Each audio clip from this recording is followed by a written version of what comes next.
ang mayor wala nakawat o 6% ngayon. Marhal Rhea Garcia para sa Malaybalay News Update. Formal nang i-turnover sa City Government of Malaybalay ang bagong CDRRM Office o BFP Extension Center Office o gusa ka 4,000 liter na fire truck diri sa Upper Pulangi District. Lakip sa mga proyekto nga gi-turnover ang City Disaster Risk Reduction and Management Office o BFP Extension Operation Center Office sa Upper Pulangi District nga gipunduhan ubos sa General Fund LDRRMF 2024. Ang maong proyekto adunay approved budget nga 1,779,950 peso and 86 centavo apan nahuman sa aktual nga project cost nga 1,770,001 peso and 44 centavo nga nakahatag og savings nga 9,949 peso and 42 centavo. Gi-turn over usab ang usa ka brand new 4,000 liter fire truck nga adunay foam proportioning system alang sa City Fire Substation sa Upper Pulangi District nga gipunduhan pinaagi sa Trust Fund LDRRMF 2025. Ang maong proyekto adunay approved budget nga 10 million pesos apan ang actual nga project cost miabot lamang og 8,999,999 pesos nga naghatag og savings nga 1,001 peso.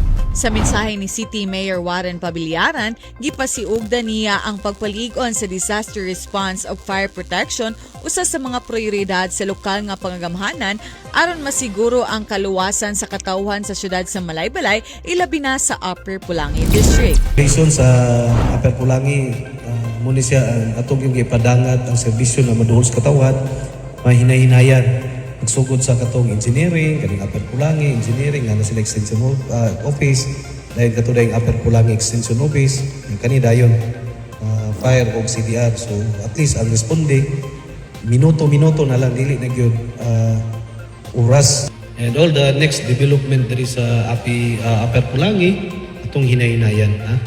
So pon ma-accredited man diri sa PhilHealth ang lying in as katong pidi na mo dawat o katong mga anak tayo naapod mo diri pag yun na ipundo ang fire truck, so doon na lang yun plus ma-purchase pa tong Starlink sa per barangay, so paspas na yun ang communication, so dili na biya siya.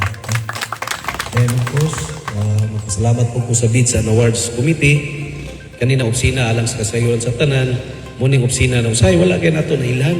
Pero siya ang backbone sa maayong paggasto sa kwarta sa Malaybalay. Usbon ko ang Bids and Awards Committee. Wala sila diri karon kaya nag-seminar sila karon last day ilang 3 day from Wednesday, Thursday ug karon last day nila karon na seminar sa Noisas. Muna wala siya turni